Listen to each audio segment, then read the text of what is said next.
Okay, hopefully everybody can see that. Yep.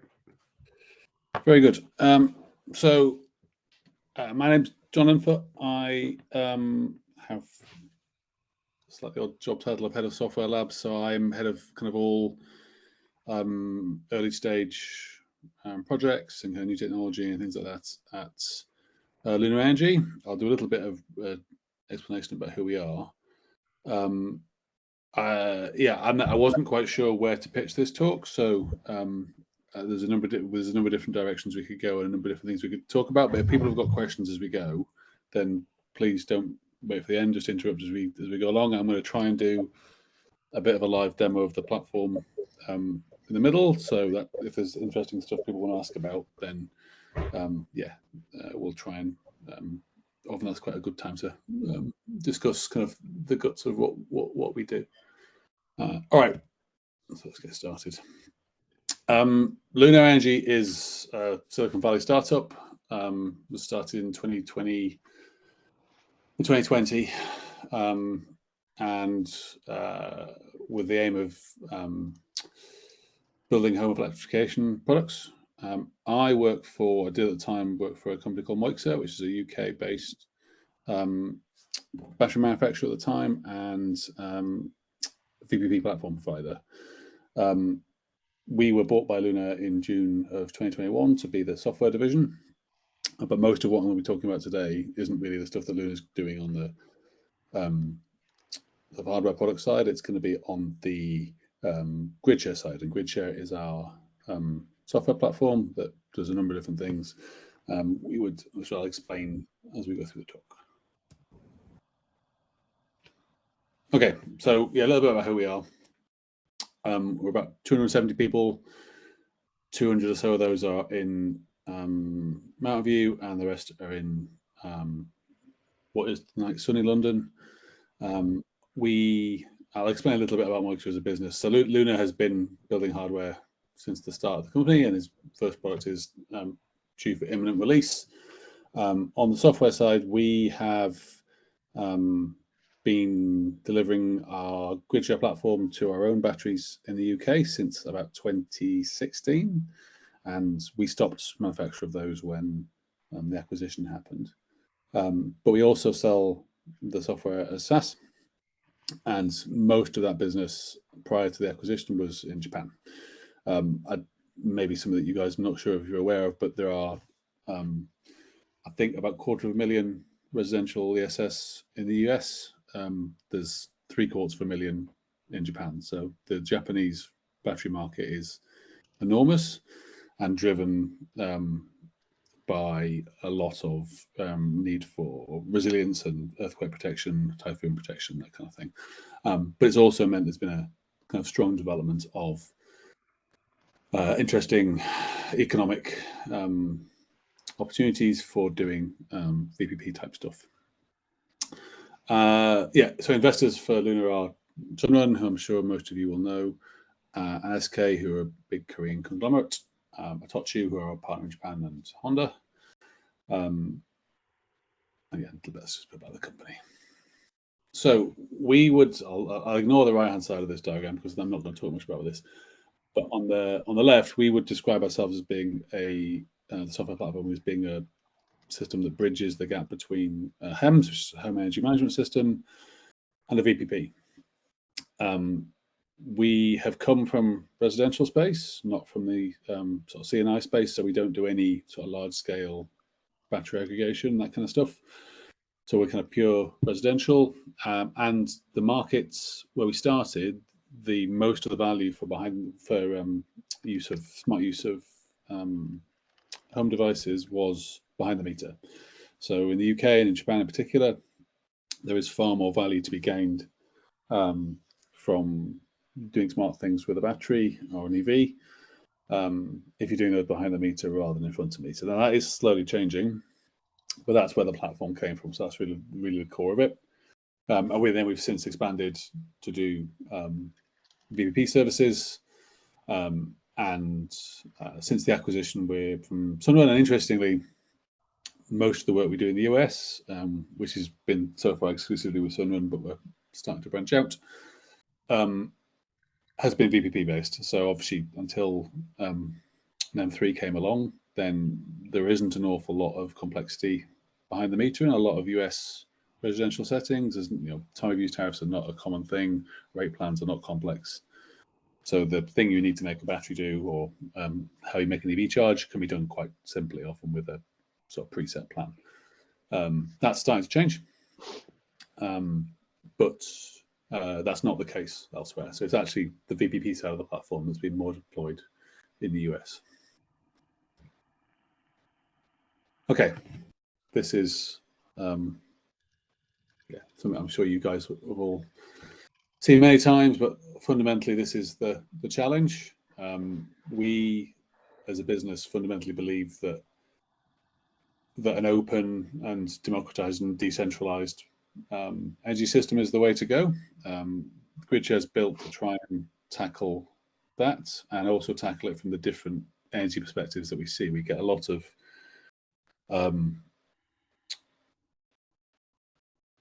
one of our big challenges is how we kind of do this across different markets,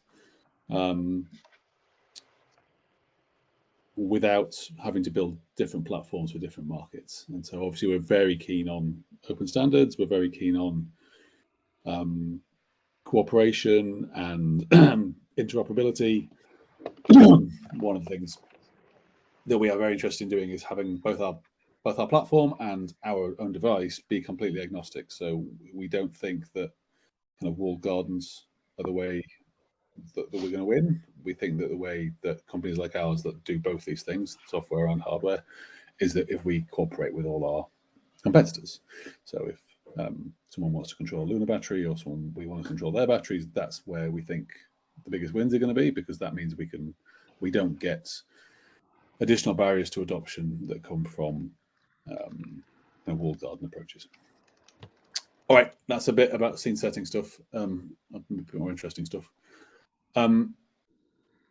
So one of the things we've seen around the world is a transition from different phases of kind of progressively smart gridification. So on the left, you've got where a lot of markets start, in that you're trying to incentivize rooftop solar. You have low penetration of electric vehicles. Depending on your supply mix, you may have a lot of electric heating, or you might not have any. But this is something we've seen a lot of countries go through, and obviously the US is just starting to move out of this, where there is support for deployment of solar. Obviously, you can't go on deploying solar on rooftops forever, and so we see changes to the way the market runs to include incentives for storage of different types.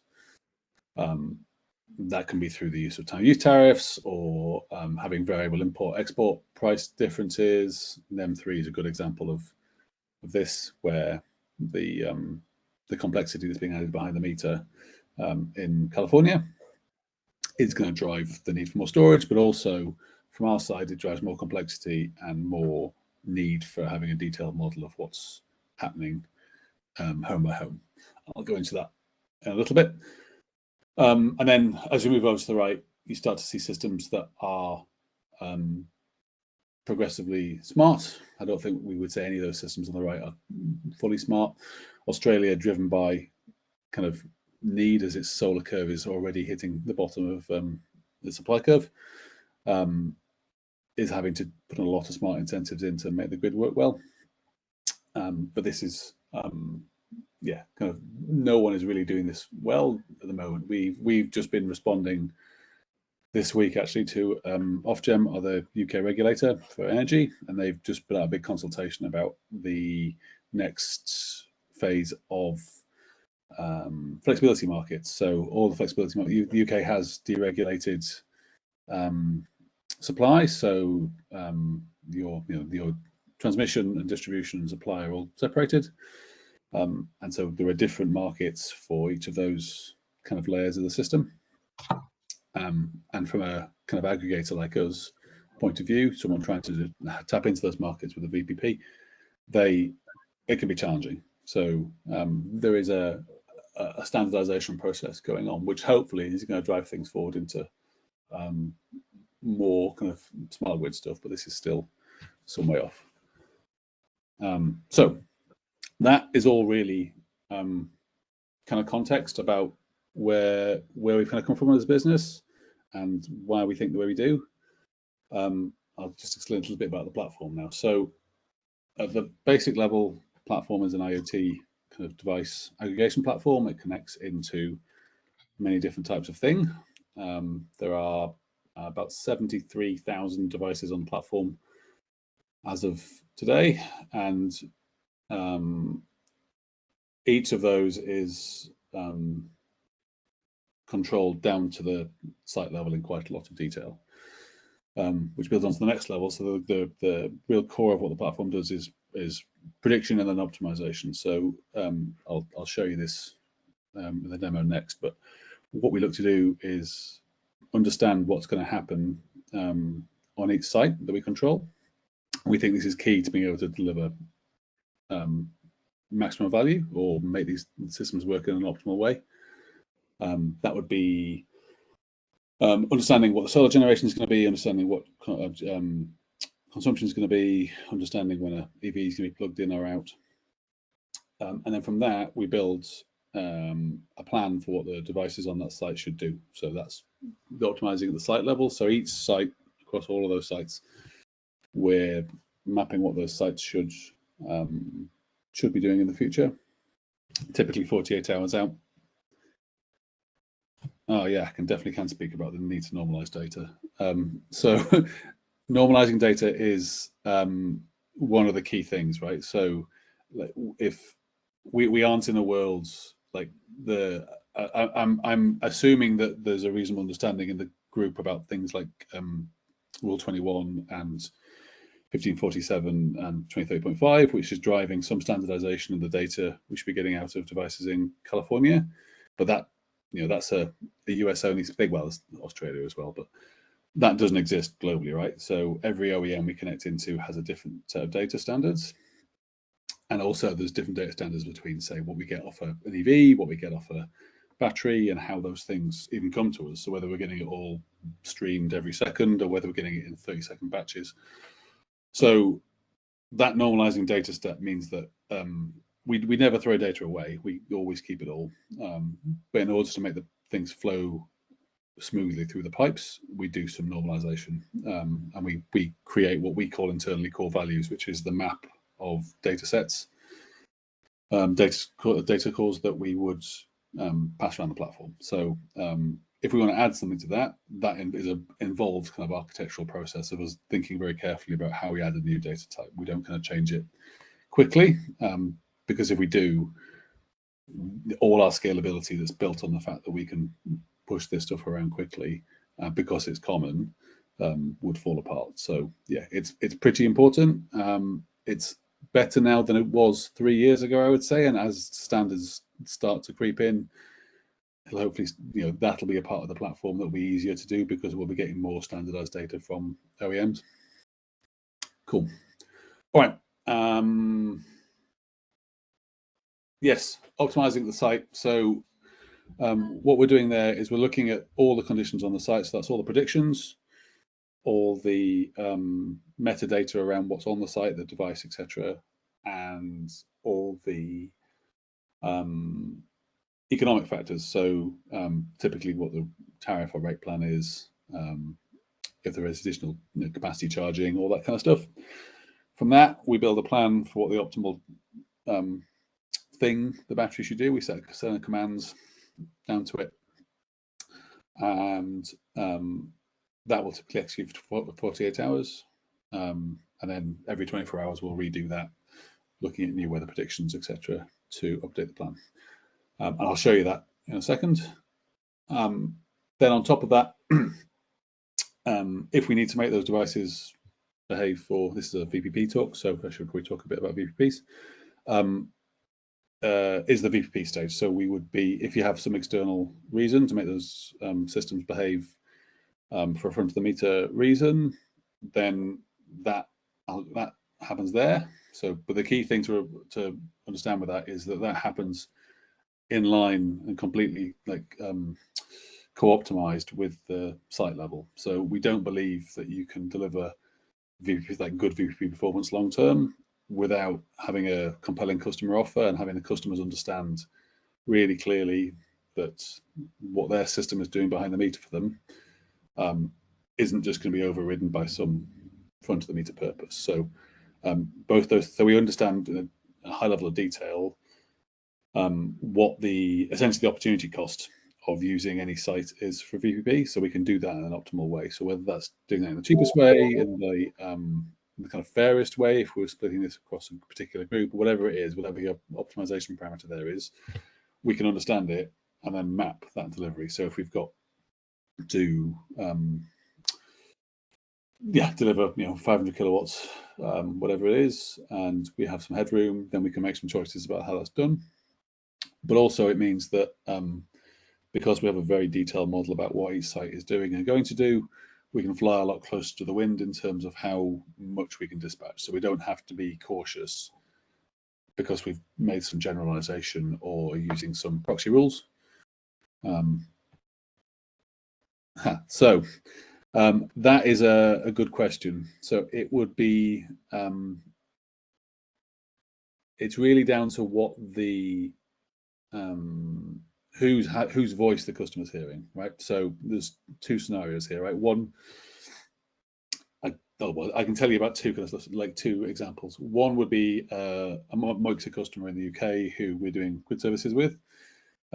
Then they have visibility in the app. We send them monthly reports explaining what we've done, kind of what we're going to be doing next, all that kind of, sort of stuff.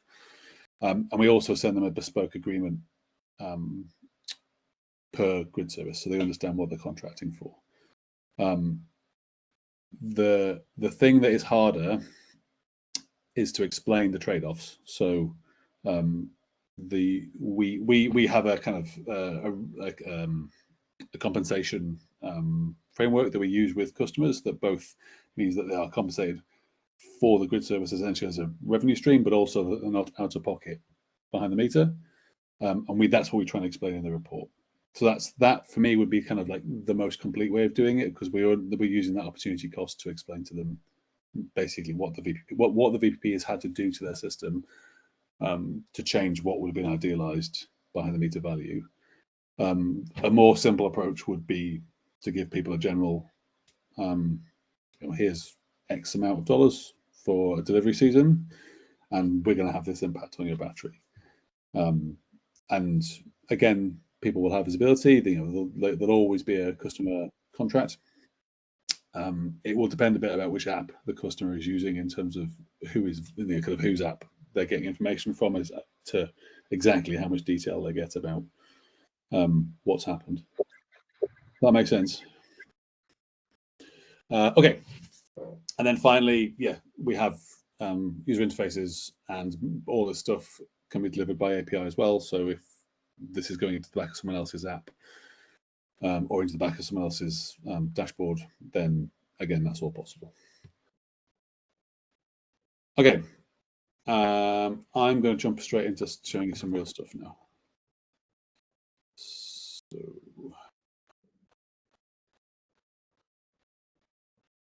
I'm going to start zoomed in, and then I'll show you a little bit more context about what this site is. Right, hopefully everyone can see that. Do you want me to zoom in a bit more? Is that all right? Okay. So what we're looking at here is a battery in Japan, and this is a week back in February, and it's a week which I've chosen because it's reasonably illustrative of some stuff. So what I'm going to do first of all is just turn everything off. So the first thing we'll have done is generate some consumption forecasts. So those dotted lines, which hopefully you can all see, maybe just go one more, are how much solar we're predicting that site's going to generate. Different every day. And you can see the 13th is we're expecting a bad day. They're the actuals. Then we do the same for consumption. You can see here you've kind of got fairly high load overnight. Quite often you've got like large power devices like rice cookers or water heaters and things running in Japan, so you quite often see quite high loads overnight. There's consumption actuals. Obviously, we're not trying to predict. The vertical dotted lines are the last thing to explain, so I'll explain what they are at the end, if that's okay. I can't turn those off, though, as I would have done. So yeah, consumption, we can't predict kettle spikes, we can't predict like high frequency stuff, but that doesn't really matter. The thing we're interested in is predicting the kind of bulk energy that the site's going to be using during the day. And then from that, we make a plan for what the battery should do. So down here at the bottom, this is the customer's tariff. So the customer has a 3-step tariff with a low of 7 yen, 15 yen, overnight, a high of about 30 yen. Interestingly, from like the middle of the day, so it runs from 10 until 4, and then a slightly lower step in the evening, and then a flat export rate of 7 yen. So all that stuff gets fed into our optimization algorithm, and that generates those vertical lines. So those vertical lines are what we call intent. That is fixed. So yeah, it's just that every day. I don't have a good example I can show you, but we without doing a bit of digging and a little metal and big, but like in the UK there is an energy supplier called Octopus Energy, who you may have heard of. They offer a tariff which is called Agile, which is not exactly wholesale price, but it's a version of wholesale price. So it changes every half an hour and it changes every day. And they publish that at 4 o'clock day ahead. And sometimes it goes negative overnight if there's high wind in Scotland or something like that. So yeah, we have customers in the UK who are on that tariff, and we're planning for that every day. We're also, other models are possible, right, where you hide that complexity from the customer. But this one's, we tend to use this one as an example because you can see the decision making quite clearly. Yeah, you have to be generally quite a brave customer to have someone expose their house to fully to wholesale. With the in the UK there's price caps, so you're a little bit more. You're only ever going to end up with a very high flat tariff at the worst. Okay, so the vertical lines are what we call intents. So these are essentially the guidelines that we're giving to the local system to tell it what to do. So that one is telling it to idle for a bit, to stop doing anything. This one's telling it to balance, and that would mean it will start discharging either up into load or charge from solar. And then there are other, if I look here, where is it going to be there? Probably there. There you go. That's a charge intent. So that's, you see that's lined up with the start of that low tariff period. That's us, so we can charge from grid in Japan. That's it telling the battery to charge. And what ultimately that ends up, those plans mean is that we kind of give the battery a target state of charge kind of envelope that it should be in. And if it follows that state of charge through the day, that should basically be it executing the idealized plan. So putting this stuff on, this is what the battery did. And the thing to, and then this is the state of charge curve. So you can see it looks different every day. And the interesting thing to look at is this bit here. So this here is the overnight charge here and then this top up is what we're getting from the sun. And the point to make, and this is why we use this one as an example, is that on this day where we're predicting bad sun, the battery's taken all its energy from the grid, so it's charged up from cheap tariff, and then has just discharged that into, idled it until the start of the high tariff period here, and then discharged. Whereas here we've taken 50%, 53%, 57%. this day, which is predicted to be not quite as good as the others, going up to 87%. And so that's what the battery's doing.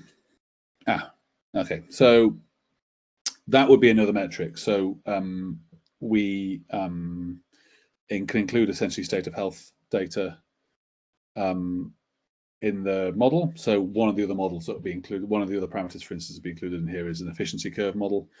The batteries can be discharging a lot. You're going to get much worse efficiency below about 50% max charge rate, depending on the inverter configuration. The same is also true for the state of health bands. So if the battery's being essentially discharged through a set of like up and down a particular cycling, then the way you do that will impact the state of health. And that's something obviously we need to work with the battery OEMs on. If they can give us that data, then we can include that stuff in the model. But that's I would say that is something that is state of health data and like cycle degradations, etc.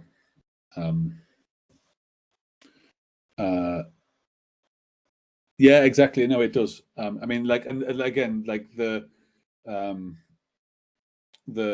that the fact that you've got the customers, this is the rate. This is we aren't doing anything for the utility at this stage, right? This is all just for the customer's benefit. So if, as and when we start thinking about how these things interact with the grid, then yeah, or actually what the customers pay, what the utilities actually paying to supply this, becomes important. Interesting point to know. These tariffs, a lot of them are pre-Fukushima, so they represent the Japan energy system like when it had a lot more nuclear than it does now. And so they're actually kind of grandfather tariffs. They're not available for customers to switch onto anymore, but they're very good for batteries. So yeah, they are. If TEPCO could get people off this tariff, they definitely would like to. Okay, so that is kind of what I wanted to show on the site. So that's happening site by site, and obviously depending on the amount of data we have, depending on the complexity. Yeah, so we have EVs on the platform already. We have a service called eProgress with Honda and a couple of other things we're doing with EVs. Heat pumps, yeah, are probably next on our list. Like thermostat is, there's a decent amount, particularly in the US, there's a decent amount of thermostat flex going on. On the EV side, yeah, we do have V2G. We have a couple of V2G projects in the UK. It would be the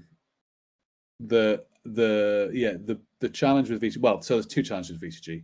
One is actually making economic case for putting in a DC side V2G charger at the moment. So yeah, like they've mostly been kind of C&I, kind of large fleet applications where we've looked at it. We think that AC side V2G and the stuff like Ford are doing with the F-150, although it's not quite properly AC side V2G, and Hyundai are doing with the Ioniq are like really interesting, because you then take away that big capital expenditure for the customer who's already laid out on a car. And yeah, 100% like the state of health kind of metrics and how you would manage that are going to be way more important with a car. Like if we're just doing V1G and we're just shifting load around, then it's a bit easier because you're going to charge the car at the same rates you'd do anyway. But with V2G, then yeah, it suddenly becomes very important to have a close relationship with the auto OEM and to make sure that they're happy with what you're doing with their car. I mean, Nissan, for instance, have always been pretty open with it, but a lot of the others are a bit more skeptical. Okay. So I just wanted to jump onto something else, just to give you some idea of scale. So this is the whole of the Japan side fleet. And it is well into the night at the moment in Japan. And actually, so you can see there's about 37 megawatts going into the homes, and the batteries are charging up. Some of them are charging up from the grid, about 9 megawatts. If I go, actually, I'll just flick over onto so it gives you the whole day. So the times aren't going to make sense because we're now looking at Japan from Europe time. But you can see, it's a good example. So this is where energy has been consumed from these sites. So that's solar over the day. And then as the evening comes in, evening peaks being shaved by storage. Don't worry about the time because it's out by whatever is 9 hours. And then as we get through into the evening and like stuff is time to come on break plans, you can see that the grid starts to be the major source of energy. Okay, I'm going to jump back over onto the deck now.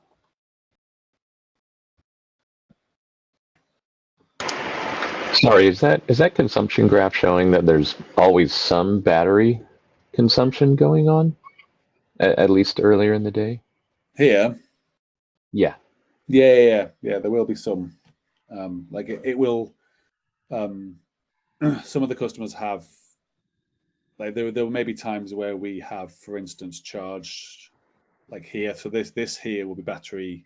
There'll be batteries charging and then anyway, and like some customers will have some morning peak, and some customers, for whatever reason, have like peaks during the day. So the battery will just, if it makes sense to do so, the battery will discharge into that. Oh, I see. This isn't a full 24-hour cycle. Got it. Thanks. Yeah. So like it's because these graphs involve quite a lot of data, we don't keep the history. So I can only show you what's live for the day. So this is only from whenever that is. That'll be like early morning in Japan through to evening, now midnight, and then it's going to go through the rest of the night now. Okay. So onto, that's my backup in case I didn't get the software. Other thing to mention, this is just quite a cool plot. This is Typhoon Nanmadol hitting Kyushu last September, and these are, you can see, like normal, like blue is normal, orange is systems been put into weather alert backup, and then green is typhoon hitting, and then off-grid events happening. So again, like kind of alongside the other questions around how you manage these systems for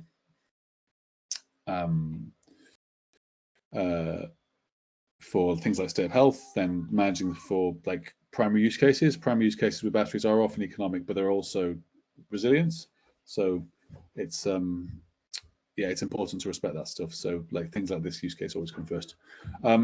We have looked at load profiles. Load profiles in Japan are not particular. Like the US has much higher consumption levels in general. You've got bigger homes. You've got other kind of high power devices like heat pump, fuel pool pumps and things like that you don't tend to get in Japan. Japan has a lot of water use though, so it has a lot of high electric water heaters, like big water tanks that tend to charge overnight.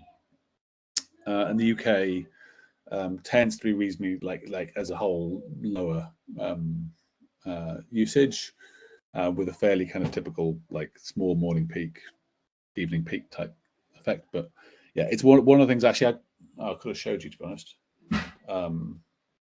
Yeah, I'll just let me just jump back into here. It'd be interesting to show.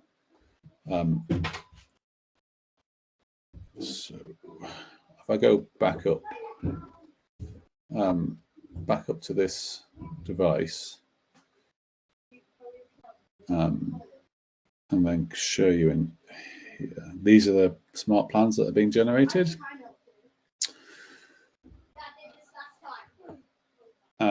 And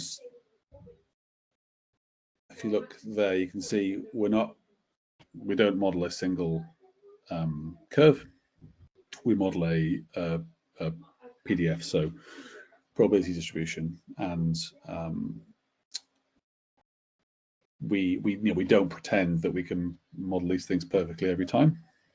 But what we do try and understand is the variation we expect to see. So although this is quite a good solar forecast, there's quite a decent spread on it. So solar on sunny days, solar in California is pretty easy to predict.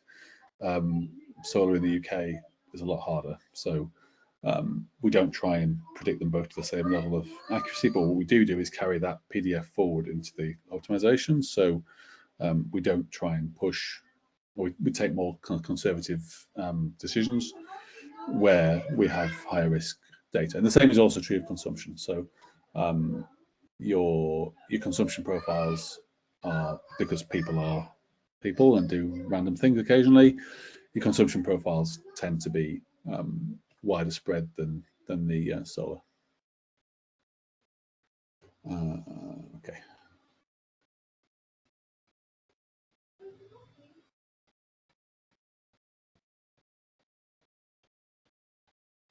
One other thing, I guess, we do a reasonable amount of ingesting of smart meter data. So some of the use cases we don't necessarily have metering on site. And so there, if we can ingest data from AMI data from smart meters, then we will. And that allows us to do, like, kind of lower, we don't need to put kind of hubs and things like that into homes because we can use just a dongle on the smart meter. But it also means we can do, if we can ingest it kind of before we start doing a service, we can do a lot of simulation. So we can run all those algorithms I showed you on completely synthetic data. So we could say, okay, if this site had, for instance, it's one thing, we haven't got anything in slides about it, but one thing we've done recently is we looked at NEM3 and we'd looked at a load of data from California, from different sites, and looked at the impact the tariff regime would have, assuming that change. And we can do that, with a kind of partner to say, okay, if you were going to try and look at a new customer offer and it looked like this, what does that mean? And that's where, getting on to the next side of things, on the VPP side, we can look at different models. So depending where you are in the world, the US so far has quite a explicit VPP market, I would say, in that there's a lot of programs, but they all tend to be quite centrally grid driven. Whereas if you look at what some of the stuff that CPUC's put out in terms of the CalFuse kind of presentations, white papers, but also what, say, some of central, some of mainland Europe's looking at, and the UK and Japan to a lesser extent, they're actively looking at how they use dynamic price signals instead of explicit signals to explicit dispatches to kind of shape the load of residential assets. So, for instance, if you can put out a dynamic tariff that is somehow reflective of the wholesale price as an indicator of when the grid's under stress, or because there's an offer that's coming out from a utility, then that's something you can do in tandem to explicit stuff. So that's, as I kind of mentioned earlier, that's how the system's built to run, is to be able to ingest those implicit price signals that are run site by site, and be able to dispatch for grid services kind of in full, being cognizant of that, so being able to preserve value. Okay, this is just one of the things. So this is a grid service dispatch going off in the South Bay area in San Francisco. Each of the bars is a battery going up to full state of discharge. And the point to make here is, because we're modeling each of those sites one by one, and because we also have an accurate model of things like the efficiency curve of the battery, what we don't want to do, if we have 100 3-kilowatt batteries and we have to discharge them for 3 hours at 100 kilowatts, what we don't want to do is discharge each battery at 1 kilowatt, because then you're way down the efficiency curve and you're getting a lot less energy out. So what we want to do, and what you can see in this plot, is essentially the batteries running in relay teams. So We run each system at max efficiency, which will be most likely high power, for a shorter duration, and then cycle them through. And we can do that because we've got this accurate model going all the way through. And again, that's all part of the kind of critical, that's all part of kind of what we feel is necessary of having that detailed site model in order to make this system work efficiently. Okay, final thing. I think this is probably my final plot. This is an example of what we call a prognosis. So if you've got a load of sites, I think this is about 80 sites, all doing something complex behind the meter, then we have a forward view of what that group is going to do. So we understand kind of what the site load across all those systems is going to be. And so we can predict that out. And so in this, the orange is the unconstrained prognosis. So that's what we're expecting the systems to do, or the sites to do. The purple is what actually happened, and the green is the prognosis with some changes on it. So we've asked it to do 2 dispatches on top of that behind the meter behavior, and you can see the response is reasonably good. This is all part of what we think is going to be critical going forward. Like when we talk to like understanding how utilities are going to be able to manage like low voltage networks when you get increasing numbers of DER on them, being able to have accurate models of how these things are going to behave and good predictions, so we aren't going to blow up feeders. We think it's going to be important. So yeah, this is kind of where ultimately we see the these kind of things going, is being able to do complex things on top of complex behavior. I think that's all my slides. So any more questions? Anything else anyone would like to see? I can try and show you potentially. Hey, this is great. Thanks. For this slide in particular, but in general, I was wondering, do you have any abstractions between the site level and the fleet level that kind of help you optimize or scale the compute for forecasting and optimization? Yeah, so I mean, at the site level, we generally need to run the optimization site by site, because where it's deployed, we're offering that as a separate service, right? So in Japan, the customers are essentially buying a smart control battery as part of the package. In places where we aren't doing that, we would kind of simplify that model, but we'd still run the same process. And so yeah, there's a lot of abstraction that goes on between how the potential things each individual site could do to support a VPP request are mapped. So we aren't mapping the infinite space of all things that a site could do to support a VPP request. A site's typically making a number of offers of what it could do, and then the fleet level algorithm is stitching that together to find an optimal solution. And how that works is something we're always tinkering with, because it's kind of one of the core things that, as you say, affects a lot of compute. We don't want to run this over and over. We want to run the minimum number of optimization cycles, but we also want to make sure we get as close to the ideal solution. So a lot of the time, particularly with the site level, it's possible to kind of calculate a theoretical perfect solution, so we can generally have a good bar about how close we're getting. It's harder with the fleet side, but yeah, looking at delivery performance is an important thing there. We do frequency response. It's a slightly different setup with frequency response. So most of this is assuming that you have an active signal that you're responding to. If we're doing frequency, then essentially a group of devices will be tagged as being live, and you're managing the power available from them. So if you have 100 devices and they're all armed for frequency, then what we're doing typically is predicting out what that availability is going to be. And so if there's a contractual requirement to have X kilowatts available at all times, then we can manage that group, or signal to the market side that we are under availability because we've lost some systems from whatever it is, or we've had a bad solar day and we can't charge them, etc.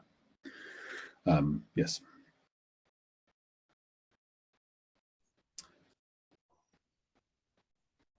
I had a question.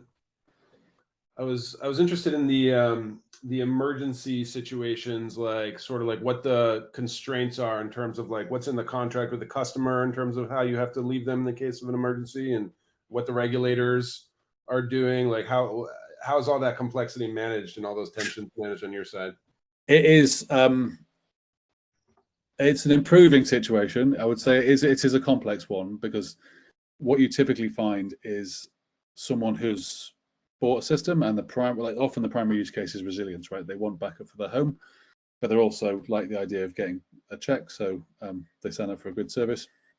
And so fundamentally, the first thing is making sure the customer understands what they've signed up for, and then there's a question of as and when you essentially would have opt-outs of grid services, right? So you can say, I think we did some modeling with Sunrun actually, and looking at the number of, basically the percentage of charge you need to have left in across the whole fleet. If we had X percentage at all times, that would have carried us through 99% of all grid outages we'd seen this year. And so being able to communicate that kind of stuff to customers helps, because it gives them some idea that you understand what the problems are going to be and how you get through them.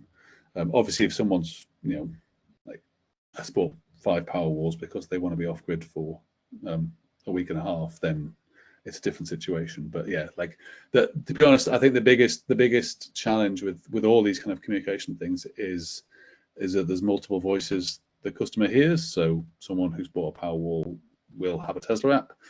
They may well also have an app from us or somebody else, and making sure all that sort of stuff's coordinated in the background, I think is going to be important, particularly with emergency situations. And so that involves a lot of OEM kind of cooperation to make sure that everyone has the best customer experience they can.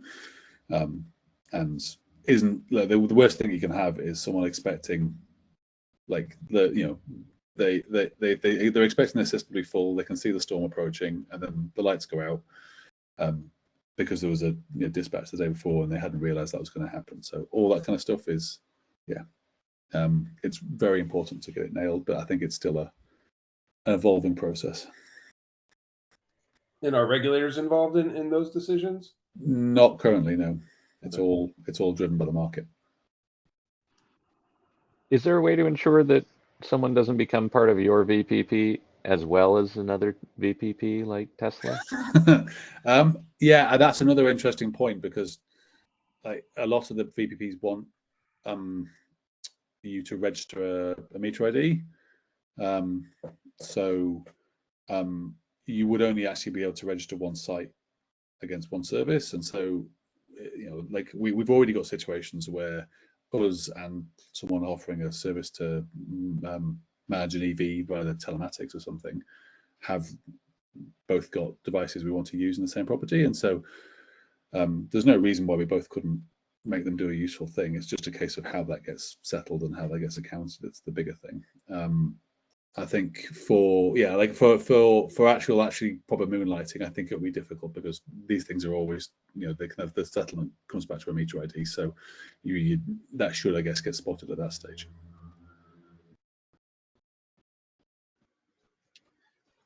Is there any notion or any way for a customer to say, for instance, I'm going to be out of town next week, so my load will be substantially different, or the other way around, for you to send them a notification like, we expect grid strain on, certain day, certain time, that might change your profile? So the former, it's not something we're doing right now, but it's something we have talked about for a long time, is essentially having a calendar in the app and allowing people to say, I'm going to be away those days.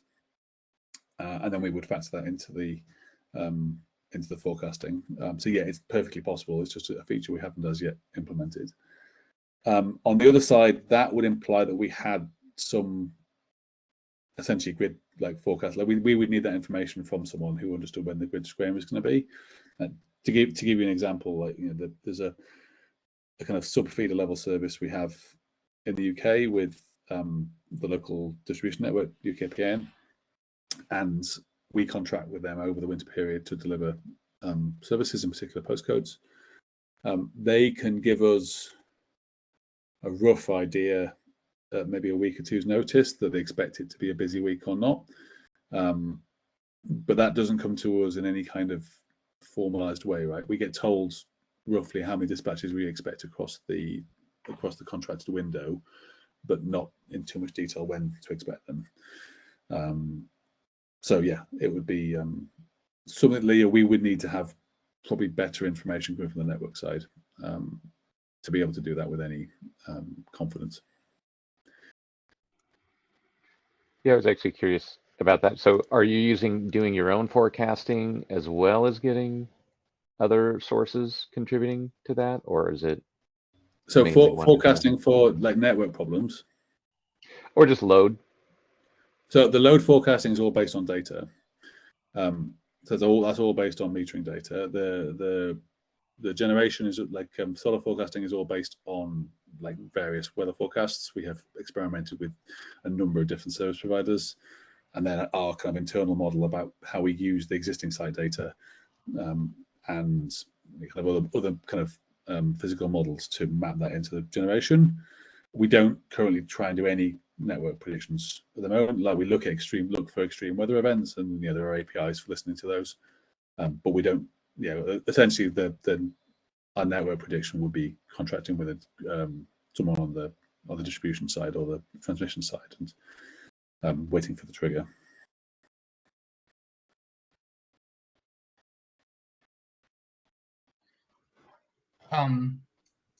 Is all this data protected by like consumer privacy rules, or can you just speak a little bit to how that data is protected? It very much is, yes. So we're a UK-based company, so essentially everything's done to GDPR. We have a kind of team that are regularly reviewing changes to data privacy laws around the world. So far, like GDPR is kind of gold standard, and there are some nuances elsewhere, but like the kind of architecturally being comfortable for that means we're comfortable for everything else. So like one of the obvious things is we don't send any US data outside the US. We have a cloud instance in California that houses all that, and the same for Europe.